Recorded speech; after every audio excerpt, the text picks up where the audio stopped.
My name is Julian Jones and I'm 18 years old. I have been training here since I was 12 years old. It actually was on my birthday. I never was interested in martial arts until I met him. Once I met him, I started play fighting with him. He would do tiger palm, mantis style, and I was like, what are you doing? And he was like, these are martial arts. That's when I immediately turned my head and was like, Mom. When I first told her I wanted to do martial arts, she said absolutely no. She was way too afraid of me getting injured, which is funny because my two sisters, Daisha and Tania, did Taekwondo, and she was fine with them doing it. She was against it for years. By the time I asked her, I was 6. One day, it was my birthday, 12th birthday, and she was like, get your clothes on.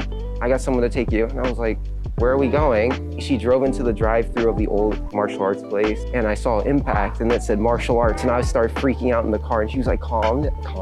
We're not going in if you keep freaking out. And I was like, yes. Growing up, I never had any confidence in myself whatsoever, especially after my first fight and my second fight, and all the times I sparred and I lost and I got really hurt. My journey of martial arts has been more of an emotional battle than physical. I had this whole life story where I kept going up and down, where I would feel like, yeah, let's do this, I want to punch a pad. And then days where I'm just like, I don't want to spar, I don't want to get kicked in the face, I don't want to get beat up anymore.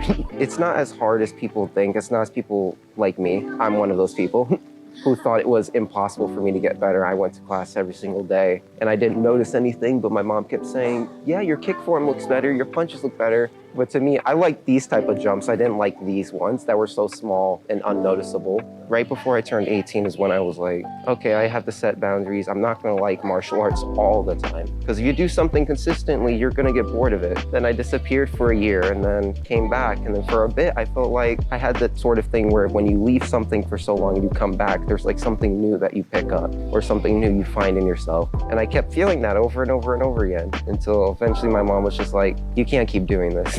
It's either you go or we just quit and all together. And then when she put that thought in my head, I was like, that's not as bad as it sounds. I wouldn't have to deal with this anymore. So I was like, well, I find a lot more positive things in martial arts than other things. Let me just go with here, okay? Coming here has taught me so much that I cannot even imagine me doing it somewhere else.